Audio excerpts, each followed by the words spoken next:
한번 상상해 보시겠습니까? 햇살이 따스하게 들어오는 어느 평온한 아침, 수십 년을 함께한 노부부의 아주 익숙한 아침 식탁입니다. 밥솥에서는 김이 나고 수저가 그릇에 부딪히는 소리만이 정적을 채웁니다. 아내는 맞은편에 앉은 남편의 밥그릇을 보며 나지막이 말합니다. 진지 드세요. 남편은 펼쳐든 신문에서 눈을 떼지 않은 채 무심하게 대답할 뿐입니다.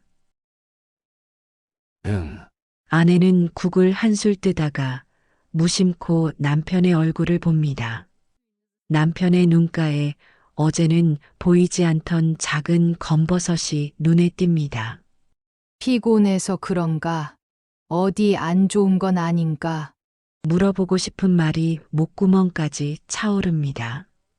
하지만 이내 입을 다물고 맙니다. 물어본들 괜찮다는 무심한 대답만 돌아올 것이 뻔하기 때문입니다. 두 사람 사이에는 이제 그런 말을 편히 건넬 수 없게 만드는 작고 투명한 벽이 자리 잡고 있습니다. 아내는 다시 작은 목소리로 묻습니다. 약은요? 남편은 여전히 신문에 시선을 고정한 채 대답합니다. 이따 챙겨 먹을게. 남편은 아내가 자신의 건강을 염려하고 있다는 것을 압니다. 하지만 그 마음을 헤아려 주기보다 그저 매일 반복되는 잔소리처럼 느껴질 뿐입니다. 고맙다는 말 한마디 건네기가 어색해진 지는 이미 오래전입니다. 이윽고 남편이 식사를 마치고 말없이 자리에서 일어섭니다. 텅 빈 그릇과 무거운 침묵만이 식탁 위에 남습니다. 여러분, 이 짧은 아침 풍경이 혹시 낯설지 않게 느껴지시나요? 어쩌면 많은 분들께서 조용히 고개를 끄덕이고 계실지도 모르겠습니다. 매일 같은 공간에서 같은 시간에 같은 밥을 먹는 세상에서 가장 가까운 사람. 하지만 어느 순간부터인가 마음으로는 세상에서 가장 멀게만 느껴지는 사람. 바로 부부라는 이름의 이야기입니다. 한때는 서로의 눈만 봐도 무슨 생각을 하는지 알 것 같았던 시절이 있었습니다. 밤새워 못다한 이야기를 나누고 서로의 작은 꿈을 응원하며 아이들의 웃음소리 속에서 함께 미래를 그렸습니다. 험난한 세상의 파도를 함께 넘으며 다져진 마음은 사랑을 넘어 전우애와도 같았고 이제는 눈을 감고도 걸을 수 있을 만큼 서로에게 익숙하고 편안한 길이 되었습니다. 그런데 바로 그 익숙함과 편안함이 때로는 무서운 독이 되어 우리에게 돌아오기도 합니다. 너무나 익숙해서 더 이상 상대방의 얼굴을 자세히 들여다보지 않고 너무나 편안해서 더 이상 서로의 마음에 귀를 기울이려 노력하지 않게 되는 것입니다. 매일 걷는 산책길이 너무나 익숙해지면 우리는 더 이상 길가에 핀 들꽃의 아름다움이나 계절의 변화에 감탄하지 않게 되는 것과 같은 이치입니다. 길을 걷고는 있지만 그 길의 소중함을 잊어버리는 것이지요. 이처럼 자연스러운 계절의 변화와도 같은 관계의 겨울 앞에서 우리는 먼저 그 서늘함의 근원이 어디인지 차분히 들여다볼 필요가 있습니다. 마음의 벽은 대체 무엇으로 세워지는 것일까요? 그 첫 번째 원인은 바로 대화의 실종이 아니라 대화의 변질에 있습니다. 젊은 시절 우리의 대화는 서로의 마음과 마음을 잇는 따뜻한 달이었습니다. 하지만 어느 순간부터인가 그 다리는 오직 정보와 기능만이 오고 가는 차가운 교각으로 변해버렸습니다. 우리는 서로의 일과는 알지만 오늘 하루 상대방의 마음이 어땠는지는 알지 못합니다. 이렇게 마음이 빠져버린 기능적인 대화가 반복될수록 두 사람의 관계는 부부가 아닌 동거인에 가까워지는 것입니다. 마음의 벽을 쌓아 올리는 두 번째 원인은 우리가 미처 보듬어주지 못하고 지나쳐온 마음의 생채기들입니다. 부부 사이의 깊은 골은 거대한 지각 변동처럼 한순간에 생겨나는 것이 아닙니다. 그것은 수십 년의 세월 동안 미처 알아채지 못했던 작은 상처와 서운함이 비바람에 조금씩 깎여나가며 만들어진 깊고 아득한 협곡과도 같습니다. 미안하다. 그때 당신 마음이 참 힘들었겠다는 따뜻한 말 한마디로 어루만져 주었다면 부드럽게 아물었을 작은 상처들이 방치된 채 쌓이고 쌓여 결국에는 그 어떤 말도 통하지 않는 단단한 벽이 되어버리는 것입니다. 마지막 세 번째 원인은 어쩌면 가장 무서운 것일지도 모릅니다. 바로 나는 당신을 다 안다는 착각입니다. 수십 년을 함께 살았으니 나는 이제 당신의 모든 것을 안다고 생각하는 순간 우리는 더 이상 상대방에게 질문을 던지지 않습니다. 궁금해하지도 새로운 모습을 발견하려 노력하지도 않습니다. 사람은 결코 멈춰있는 존재가 아닙니다. 바로 내 앞에 있는 오늘의 배우자를 있는 그대로 바라보는 대신 내 머릿속에 박제된 배우자와 평생을 살아가게 되는 것입니다. 시간의 먼지, 마음의 상처, 익숙함이라는 착각. 이 세 가지가 바로 그 벽의 재료였습니다. 그렇다면 이토록 단단해 보이는 벽을 허물 지혜는 어디에서 찾을 수 있을까요? 놀랍게도 인류의 위대한 스승들은 이미 오래전부터 이 함께 늙어감의 기술에 대해 깊이 성찰해 왔습니다. 고대 그리스의 철학자 아리스토텔레스는 사랑을 여러 종류로 나누었습니다. 젊은 시절의 사랑이 주로 열정과 욕망을 뜻하는 에로스이라스에 가깝다면 노년의 부부에게 필요한 사랑은 깊은 우정과 동료애를 의미하는 필리아 PHILIA라고 말했습니다. 필리아는 서로의 다름을 인정하고 상대방의 존재 자체를 존중하며 좋은 것을 함께 나누고 싶은 마음입니다. 열정이 식었다고 해서 사랑이 끝난 것이 아니라 더 깊고 성숙한 필리아의 단계로 나아갈 기회가 온 것입니다. 동양의 지혜 또한 마찬가지입니다. 우리가 흔히 말하는 백년해로라는 말은 단순히 한평생을 같이 사는 시간을 의미하지 않습니다. 그것은 서로 다른 두 사람이 만나 평생에 걸쳐 하나의 아름다운 작품을 만들어가는 예술 활동과도 같습니다. 서로의 모난 부분을 깎아주고 부족한 부분은 채워주며 함께 세월의 풍파를 견뎌낸 후에야 비로소 얻을 수 있는 경지인 것입니다. 레바논의 위대한 시인 칼릴 지브라는 말했습니다. 함께 서 있되 너무 가까이 서 있지는 말라. 사원의 기둥들도 서로 떨어져 서 있고 참나무와 사이프러스 나무도 서로의 그늘 속에서는 자랄 수 없으니 이 말처럼 진정한 동반자 관계란 서로에게 완전히 기대어 하나가 되는 것이 아니라 각자 자신의 두 다리로 굳건히 서서 같은 방향을 바라보며 함께 걸어가는 것입니다. 이처럼 동서고금의 현자들은 오래된 관계일수록 서로를 존중하는 지혜와 기술이 필요하다고 강조합니다. 그렇다면 오늘날 우리가 일상에서 바로 실천할 수 있는 그 지혜가 담긴 가장 구체적이고 강력한 기술은 무엇일까요? 그것은 바로 말에 있습니다.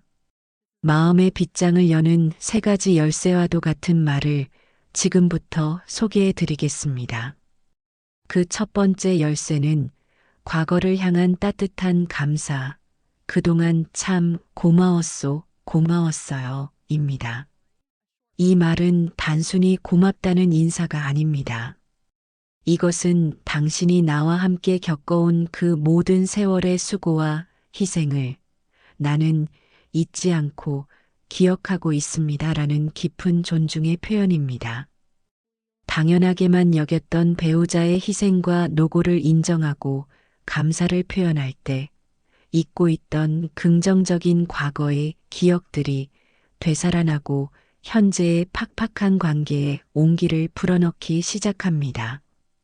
두 번째 열쇠는 묵은 상처를 향한 진심 어린 사과, 그때는 정말 미안했어, 미안했어요, 입니다. 이것은 우리가 앞서 이야기했던 마음의 생채기를 치유하는 가장 효과적인 약입니다. 이 말의 핵심은 잘잘못을 따지는 것이 아니라 그때 당신이 얼마나 아팠을지, 얼마나 외로웠을지, 이제라도 내가 헤아려 본다는 깊은 공감의 표현입니다. 진심이 담긴 사과 한마디는 수십 년간 굳게 닫혀 있던 마음의 문을 여는 강력한 힘을 가지고 있습니다. 세 번째 열쇠는 불안한 현재를 향한 든든한 인정. 당신이 함께 있어서 지금이 참 든든하오 든든해요입니다. 나이가 들수록 우리는 건강이나 미래에 대한 불안감 속에서 외로움을 느끼기 쉽습니다. 이때 배우자는 열정적인 연인이기보다 거친 세상의 파도를 함께 막아주는 가장 든든한 내 편이자 전우입니다. 당신이 내 곁에 있다는 사실만으로도 나는 힘이 난다는 이 표현은 상대방에게 깊은 안정감과 유대감을 주며 서로가 서로에게 가장 소중한 버팀목임을 다시 한번 확인시켜 줍니다. 하지만 이 세 마디 말은 마법의 주문이 아닙니다. 이것은 굳게 닫혔던 문을 여는 열쇠일 뿐, 문을 열고 들어선 다음부터의 진짜 여정은 이제부터 시작입니다. 그렇다면 이 열쇠로 옆마음의 문을 어떻게 활짝 열어두고 그 안을 따뜻한 온기로 채워나갈 수 있을까요? 가장 중요한 것은 이 말들을 시작으로 서로를 다 아는 사람이 아닌 새롭게 알아가야 할 사람으로 바라보는 연습입니다.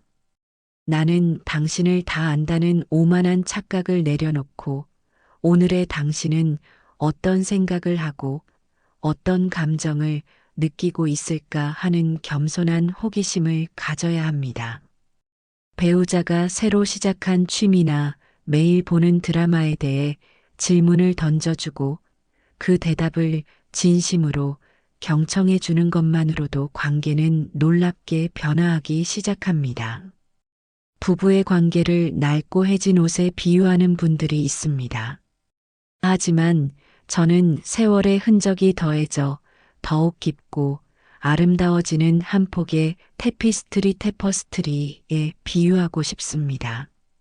젊은 시절에 선명했던 색실들이 시간이 지나며 조금 바래기도 하고 중간중간 실이 끊어지고 해진 부분도 있을 겁니다. 하지만 괜찮습니다. 고마움과 미안함, 그리고 든든함이라는 따뜻한 황금실을 꺼내들어 그 낡고 해진 부분을 정성껏 기워나가면 됩니다. 그렇게 한 땀 한 땀 수선해 나간 우리의 관계는 처음보다 더 다채롭고 풍요로운 무늬를 가진 세상에 단 하나뿐인 위대한 작품으로 완성될 것입니다. 여러분, 지금 바로 곁에 있는 배우자의 얼굴을 한번 바라보십시오. 그리고 용기를 내어 오늘 배운 세 가지 말 중 단 하나라도 진심을 담아 건네보시는 것은 어떨까요? 그 작은 시작이 여러분의 얼어붙었던 관계에 따뜻한 봄을 가져다 줄 첫 번째 씨앗이 될 것이라 믿습니다. 그렇다면 무엇이 우리 사이에 이 보이지 않는 벽을 이토록 단단하게 쌓아 올린 것일까요? 단순히 흘러간 세월이라는 먼지가 소복하게 쌓인 탓일까요? 아니면 우리가 미처 표현하지 못하고 마음속에 담아두었던 작은 상처의 생채기들이 굳어져 딱딱한 굳은 살이 되어버린 것일까요? 그 근본적인 원인을 알아야만 우리는 비로소 올바른 해법을 찾을 수 있을 겁니다. 그 첫 번째 원인은 바로 대화의 실종이 아니라 대화의 변질에 있습니다. 많은 분들이 나이가 들면 부부간의 대화가 줄어든다고 말씀하십니다. 하지만 더 정확히 들여다보면 대화의 양이 줄어든 것보다 더 큰 문제는 대화의 질이 달라졌다는 점입니다. 젊은 시절 우리의 대화는 미래를 향해 있었습니다. 비록 가진 것은 많지 않았지만 우리 아이들은 이렇게 키우자, 나중에 돈을 모으면 이런 집을 짓자와 같은 꿈과 희망을 나누었습니다. 때로는 서로의 아픔과 고민을 털어놓으며 밤을 지새우기도 했고 서툰 위로의 말 한마디에 큰 힘을 얻기도 했습니다. 그때 우리의 대화는 서로의 마음과 마음을 잇는 따뜻한 달이었습니다. 하지만 어느 순간부터인가 그 다리는 오직 정보와 기능만이 오고 가는 차가운 교각으로 변해버렸습니다. 오늘 병원 가는 날인 건 잊지 않았죠. 수도 요금은 내셨소. 저녁은 무얼 먹을까? 이 모든 대화는 분명 필요한 말들입니다. 하지만 여기에는 마음의 교류가 없습니다. 서로의 생각을 묻거나 감정을 나누는 대신 오직 해야 할 일들을 확인하고 전달하는 역할만 남게 된 것입니다. 우리는 서로의 일과는 알지만 오늘 하루 상대방의 마음이 어땠는지는 알지 못합니다. 서로의 건강 상태는 염려하지만 지금 상대방이 무엇 때문에 마음 아파하는지에는 무심해집니다. 이렇게 마음이 빠져버린 기능적인 대화가 반복될수록 두 사람의 관계는 부부가 아닌 동거인 혹은 룸메이트에 가까워지는 것입니다. 마음의 벽을 쌓아 올리는 두 번째 원인은 우리가 미처 보듬어주지 못하고 지나쳐온 마음의 생채기들입니다. 부부 사이의 깊은 골은 거대한 지각 변동처럼 한순간에 생겨나는 것이 아닙니다. 그것은 수십 년의 세월 동안 미처 알아채지 못했던 작은 상처와 서운함이 비바람에 조금씩 깎여나가며 만들어진 깊고 아득한 협곡과도 같습니다. 한번 떠올려 보십시오. 먹고 살기 힘들어 정신없던 시절, 내가 무심코 내뱉었던 날카로운 말이 상대방의 가슴에 얼마나 큰 상처를 남겼을까요? 아이들 문제로 크게 다투던 날 밤 서로에게 등 돌리고 누워 흘렸던 눈물의 의미를 우리는 과연 헤아려 주었을까요? 명절이나 집안의 대소사 앞에서 내 가족만 챙기느라 상대방의 외로움을 애써 외면하지는 않았을까요? 이러한 수많은 상처의 순간들은 대부분 그럴 수도 있지. 먹고 살기 바쁜데 어쩔 수 없었지라는 이름 아래 제대로 된 사과나 위로 없이 시간 속에 묻혀버립니다. 하지만 상처는 묻는다고 사라지는 것이 아닙니다. 그것은 마음속 깊은 곳에 남아 골마 터지거나 혹은 딱딱한 굳은 살이 되어 더 이상 어떤 감정도 느끼지 못하게 만듭니다. 미안하다. 그때 당신 마음이 참 힘들었겠다는 따뜻한 말 한마디로 어루만져 주었다면 부드럽게 아물었을 작은 생채기들이 방치된 채 쌓이고 쌓여 결국에는 그 어떤 말도 통하지 않는 단단한 벽이 되어버리는 것입니다. 마지막 세 번째 원인은 어쩌면 가장 무섭고도 본질적인 것일지도 모릅니다. 바로 나는 당신을 다 안다는 착각입니다. 수십 년을 함께 살았으니 나는 이제 당신의 모든 것을 안다고 생각하는 순간 우리는 더 이상 상대방에게 질문을 던지지 않습니다. 궁금해하지도 새로운 모습을 발견하려 노력하지도 않습니다. 내 머릿 마이너스 속에 저장된 과거의 배우자라는 낡은 정보에 의존해 오늘의 상대를 판단하고 재단해 버립니다. 하지만 사람은 결코 멈춰 있는 존재가 아닙니다. 우리는 어제의 나와 오늘의 내가 다르듯이 매일매일 새로운 경험과 생각 속에서 미세하게 변화하고 성장합니다. 나의 배우자 또한 마찬가지입니다. 어제는 무뚝뚝했던 사람이 오늘은 손주가 보낸 편지 한 통에 눈물을 글썽이는 사람이 될 수도 있고, 평생 조용한 것만 좋아하던 사람이 어느 날 갑자기 그림을 배우고 싶다는 꿈을 이야기할 수도 있습니다. 우리가 상대방을 다 안다고 단정 짓는 것은 살아 숨쉬는 한 사람의 인격을 존중하는 것이 아니라 그 사람을 나의 편견과 기억 속에 가두어 버리는 것과 같습니다. 그렇게 우리는 바로 내 앞에 있는 오늘의 배우자를 있는 그대로 바라보는 대신 내 머릿속에 박제된 배우자와 평생을 살아가게 되는 것입니다. 진정한 소통은 서로에 대한 겸손한 무지, 즉, 나는 아직도 당신을 다 모른다는 마음에서부터 시작된다는 것을 우리는 잊지 말아야 합니다. 그렇습니다.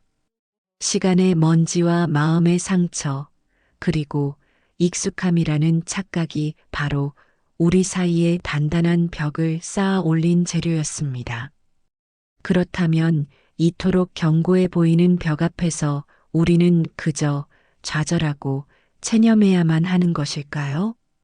식어버린 마음에 다시 온기를 되찾을 방법은 과연 없는 것일까요?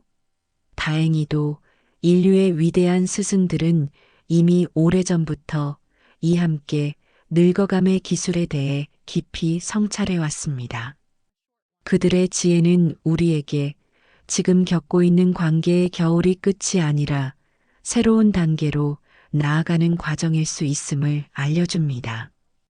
그 지혜의 첫 번째 실마리는 사랑의 본질이 시간이 흐름에 따라 변한다는 것을 이해하는 데서부터 시작됩니다. 고대 그리스의 위대한 철학자 아리스토텔레스는 사랑을 여러 종류로 나누어 설명했습니다. 젊은 시절 우리의 심장을 뛰게 하고 밤잠을 설치게 했던 사랑은 주로 주체할 수 없는 열정과 강렬한 끌림을 의미하는 에로스이라스에 가깝습니다. 에로스는 마치 한여름 밤의 캠프파이어와도 같습니다. 그 불꽃은 어둠을 단숨에 몰아낼 만큼 눈부시게 아름답고 주변의 모든 것을 집어삼킬 듯 뜨거운 열기를 뿜어냅니다. 우리는 그 불꽃 앞에서 영혼을 맹세하고 그 열기가 식지 않을 것이라 굳게 믿습니다. 많은 부부들이 바로 이 에로스의 불꽃이 작아지는 지점에서 크게 당황하며 우리의 사랑은 이제 끝났다고 오해하곤 합니다. 서로를 향한 설렘이 사라지고 뜨거운 열정이 미지근한 익숙함으로 변하는 것을 관계의 실패라고 단정 짓는 것입니다. 하지만 아리스토텔레스는 사랑의 가장 높은 단계, 가장 완전한 형태는 에로스가 아니라 깊은 우정과 동료애를 의미하는 필리아 phiera이라고 말했습니다. 필리아는 상대방의 외적인 매력이나 열정적인 감정을 넘어 그 사람의 좋은 성품과 인격, 그리고 함께 쌓아온 시간의 가치를 사랑하는 마음입니다. 그것은 서로의 다름을 인정하고 상대방의 존재 자체를 있는 그대로 존중하며 좋은 것을 함께 나누고 싶은 잔잔하고도 이성적인 사랑입니다. 캠프파이어처럼 한순간에 모든 것을 태우고 사라지는 것이 아니라 추운 겨울날 방안을 은은하게 데워주는 따뜻한 화롯불과도 같습니다.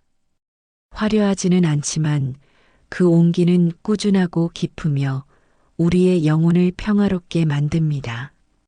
이 관점에서 보면 부부관계에서 열정이 식는 것은 사랑의 끝이 아니라 오히려 더 깊고 더 단단하며 더 성숙한 필리아의 단계로 나아갈 기회가 온 것입니다. 치열했던 젊은 날의 연인이 이제는 내 인생의 가장 친한 친구이자 가장 든든한 동반자가 되어가는 과정. 이것이야말로 아리스토텔레스가 말한 가장 이상적인 사랑의 모습입니다. 서로의 주름진 얼굴을 바라보며 우리가 함께 이 세월의 비바람을 견뎌왔구나 하는 깊은 연대감을 느끼는 것, 아픈 배우자의 등을 밤새 쓸어주며 당신의 고통이 곧 나의 고통이라고 느끼는 연민의 마음, 그것이 바로 필리아의 사랑입니다. 이러한 지혜는 동양에서도 마찬가지로 발견됩니다.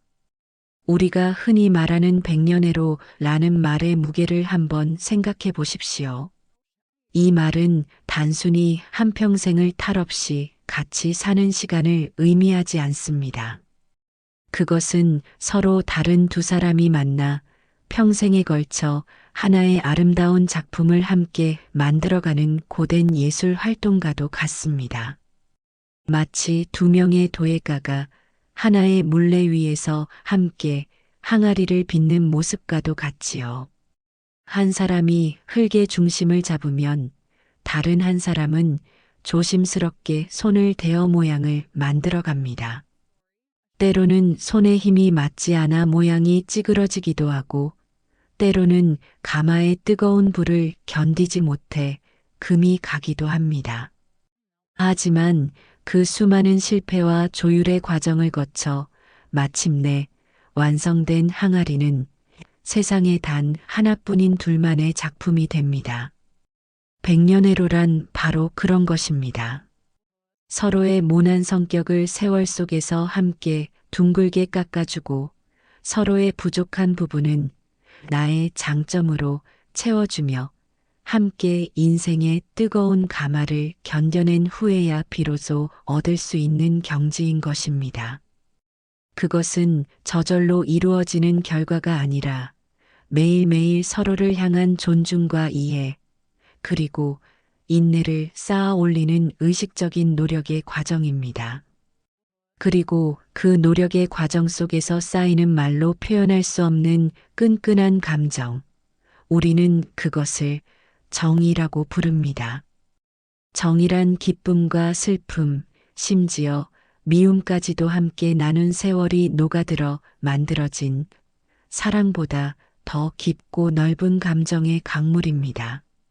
레바논이 낳은 20세기의 위대한 시인이자 철학자 칼린 지브라는 그의 책 예언자에서 사랑에 대해 이렇게 노래했습니다. 함께 서 있되 너무 가까이 서 있지는 말라. 사원의 기둥들도 서로 떨어져 서 있고 참나무와 사이프러스 나무도 서로의 그늘 속에서는 자랄 수 없으니 이 얼마나 놀라운 통찰입니까? 우리는 종종 사랑을 서로에게 완전히 기대어 빈틈없이 하나가 되는 것이라고 생각합니다. 하지만 지브라는 진정한 동반자 관계란 각자 자신의 두 다리로 굳건히 서서 같은 방향을 바라보며 함께 걸어가는 것이라고 말합니다. 사원을 바치는 두 기둥처럼 말입니다. 기둥이 너무 가까우면 지붕의 무게를 견디지 못하고 너무 멀면 지붕 자체가 무너져 내립니다. 적당한 거리를 유지하며 각자의 역할을 다할 때 비로소 가정이라는 신성한 사원은 안전하게 유지될 수 있다는 뜻입니다. 이는 나는 당신 없이는 살 수 없어라는 의존적인 관계가 아니라 당신이 당신답게 내 곁에 온전히 서 있어 주어 고맙다고 말할 수 있을 때 그 관계는 비로소 건강하고 성숙해질 수 있다는 의미입니다. 이것이야말로 2부에서 이야기했던 나는 당신을 다 안다는 오만한 착각에서 벗어나 내 옆에 배우자를 나와는 다른 하나의 독립된 인격체로서 온전히 존중하는 마음에서부터 시작되는 것입니다. 프랑스의 작가 생텍쥐페리 또한 사랑이란 서로 마주보는 것이 아니라 함께 같은 방향을 바라보는 것이라고 말했습니다. 이제는 서로의 얼굴만 들여다보며 단점을 찾기보다 나란히 서서 우리 인생의 남은 길이라는 같은 방향을 함께 바라보아야 할 때입니다. 결국 동서고금의 현자들이 말하는 지혜는 하나로 모아집니다.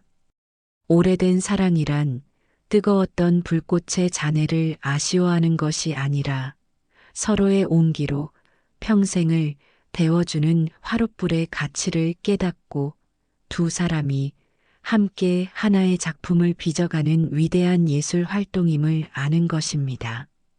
그렇다면 이 위대한 예술 활동을 위한 가장 구체적이고도 강력한 도구는 무엇일까요? 놀랍게도 그 해답은 아주 가까운 곳에 있습니다. 그것은 바로 우리의 말 속에 담겨 있습니다. 말은 그저 입 밖으로 나오는 소리가 아닙니다. 말은 사람의 마음을 여는 열쇠가 되기도 하고 반대로 마음을 굳게 닫아버리는 빗장이 되기도 합니다.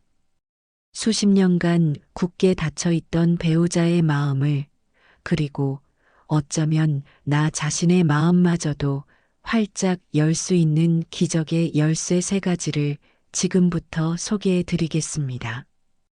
그 첫 번째 열쇠는 과거를 향한 따뜻한 감사, 그동안 참 고마웠소, 고마웠어요, 입니다. 이 말은 단순히 고맙다는 습관적인 인사가 아닙니다. 이것은 당신이 나와 함께 겪어온 그 모든 세월의 수고와 희생을 나는 잊지 않고 기억하고 있으며 그 가치를 존중합니다라는 깊은 의미가 담긴 헌사와도 같습니다. 우리는 너무나 오랜 시간을 함께했기에 상대방의 희생을 당연하게 여기는 오류를 범하기 쉽습니다.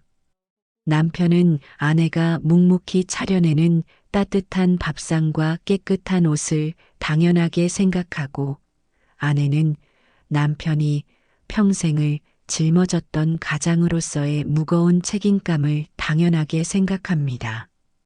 하지만 그 어떤 것도 당연한 것은 없었습니다.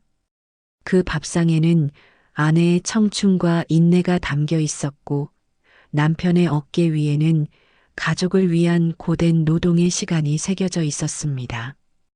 이 말을 건네는 순간 우리는 비로소 그 당연함의 커튼 뒤에 가려져 있던 상대방의 수고를 인정하게 됩니다. 한번 상상해 보십시오. 어느 날 저녁 아내가 차려준 밥상 앞에서 남편이 툭 하고 말합니다. 가만히 생각해 보니 당신이 평생 아이들 키우고 이살림 꾸리느라 참 고생 많았어. 정말 고마웠어. 그 말을 들은 아내의 마음은 어떨까요?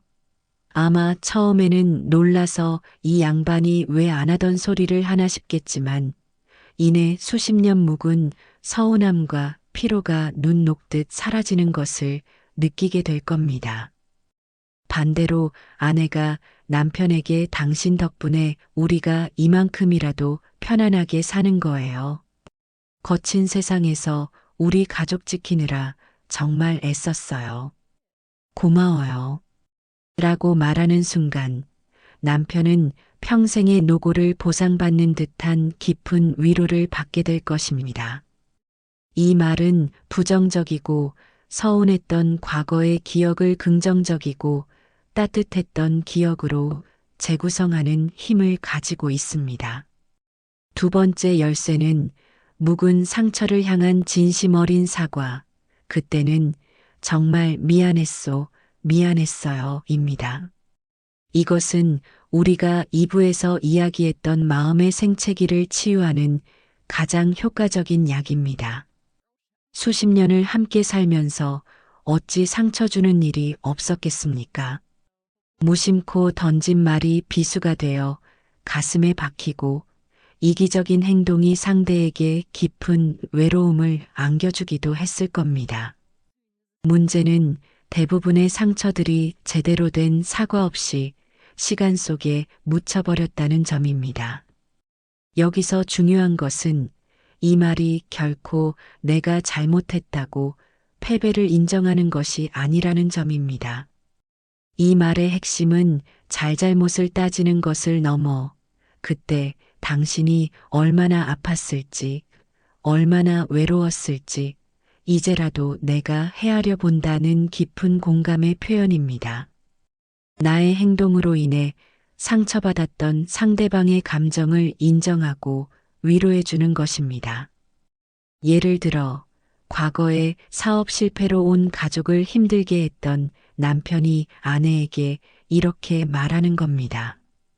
내가 철없이 고집부려서 당신 마음고생 참 많이 시켰지. 그때 당신 혼자 얼마나 무섭고 막막했을까. 이제 와서 하는 말이지만 정말 미안했어. 이 말은 과거의 실패를 되돌릴 수는 없지만 그 시간 동안 아내가 홀로 감당해야 했던 고통을 남편이 비로소 알아주었다는 사실만으로도 아내에게는 큰 치유가 됩니다. 진심이 담긴 사과 한마디는 수십 년간 서로를 핥히었던 날카로운 발톱을 거두어드리고 부드러운 속살을 다시 내보일 수 있게 하는 용기를 줍니다. 세 번째 열쇠는 불안한 현재를 향한 든든한 인정. 당신이 함께 있어서 지금이 참 든든하오 든든해요입니다. 나이가 들수록 우리는 건강이나 경제적인 문제, 그리고 다가올 미래에 대한 막연한 불안감 속에서 문득 외로움을 느끼기 쉽습니다. 자녀들은 모두 재살기 바쁘고 오랜 친구들도 하나둘 곁을 떠나갑니다.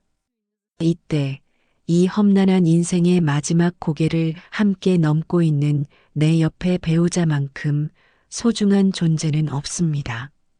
이때의 부부는 열정적인 연인이기보다 거친 세상의 파도를 함께 막아주는 가장 든든한 내 편이자 전우입니다. 이 말은 바로 그 전우애와 깊은 동반자 의식을 확인시켜주는 가장 따뜻한 표현입니다. 나는 비록 나이가 들고 몸은 약해졌지만 당신이라는 든든한 내 편이 곁에 있기에 아무것도 두렵지 않다. 라는 의미를 담고 있습니다. 이 말은 상대방에게 당신은 나에게 여전히 필요하고 소중한 사람이라는 강력한 메시지를 전달하며 상대방의 자존감을 높여줍니다. 조용한 저녁 텔레비전을 보다가 문득 배우자에게 툭 하고 던지는 그래도 나는 당신이 옆에 있어서 참 든든해. 라는 한마디가 그 어떤 화려한 사랑 고백보다 더 깊은 안정감과 유대감을 줄 수 있습니다. 하지만 이 고맙소, 미안했소, 든든하오라는 세 마디 말은 마법의 주문이 아닙니다. 이것은 굳게 닫혔던 문을 여는 열쇠일 뿐, 문을 열고 들어선 다음부터의 진짜 여정은 이제부터 시작입니다. 열쇠로 문을 열었다면 그 문이 다시 닫히지 않도록 문에 기름칠을 하고 그 안을 따뜻한 온기로 채워나가는 노력이 필요하기 때문입니다. 그렇다면 이 열쇠로 연 마음의 문을 어떻게 활짝 열어두고 그 안을 따뜻한 온기로 채워나갈 수 있을까요? 가장 중요한 것은 이 말들을 시작으로 서로를 다 아는 사람이 아닌 새롭게 알아가야 할 사람으로 바라보는 연습입니다. 나는 당신을 다 안다는 오만한 착각을 내려놓고 오늘의 당신은 어떤 생각을 하고 어떤 감정을 느끼고 있을까 하는 겸손한 호기심을 가져야 합니다. 배우자가 새로 시작한 취미에 대해, 어제 재미있게 보았던 드라마의 줄거리에 대해, 혹은 오늘따라 유난히 피곤해 보이는 얼굴에 대해 질문을 던져주는 것입니다.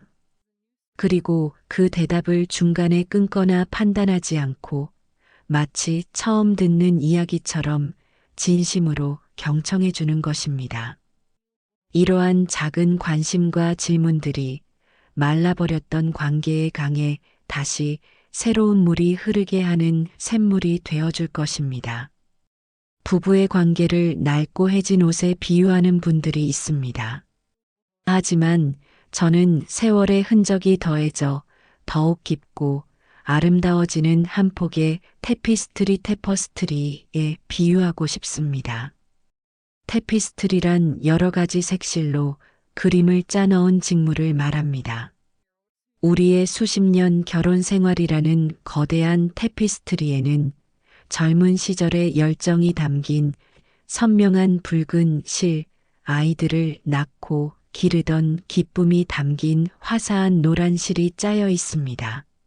물론 힘겨웠던 시절의 슬픔이 담긴 어두운 실과 서로에게 상처를 주었던 날카로운 실이 중간중간 끊어지고 해진 부분도 있을 겁니다.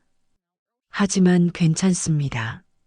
이제 우리에게는 고마움과 미안함, 그리고 든든함이라는 따뜻한 황금실이 생겼기 때문입니다. 이 황금실을 손에 들고 그 낡고 해진 부분을 정성껏 기워나가면 됩니다.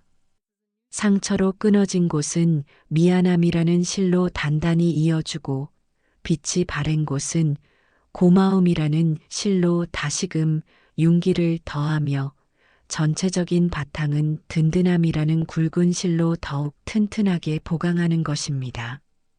그렇게 한 땀 한 땀 정성껏 수선해 나간 우리의 관계라는 테피스트리는 처음의 모습보다 더 다채롭고 풍요로운 무늬를 가진 세상에 단 하나뿐인 위대한 작품으로 완성될 것입니다. 찢어진 부분을 황금으로 메워 더욱 가치 있는 예술품으로 만드는 일본의 킨츠기 KINTSUGI 기술처럼 우리의 관계 또한 과거의 상처를 통해 오히려 더 깊고 단단해질 수 있습니다. 여러분, 지금 바로 곁에 있는 배우자의 얼굴을 한번 바라보십시오. 그 얼굴에 새겨진 주름과 세월의 흔적들을 가만히 들여다보십시오. 그리고 용기를 내어 오늘 배운 3가지 말 중 단 하나라도 진심을 담아 건네보시는 것은 어떨까요? 그 작은 시작이 여러분의 얼어붙었던 관계에 따뜻한 봄을 가져다 줄 첫 번째 씨앗이 될 것이라 믿습니다.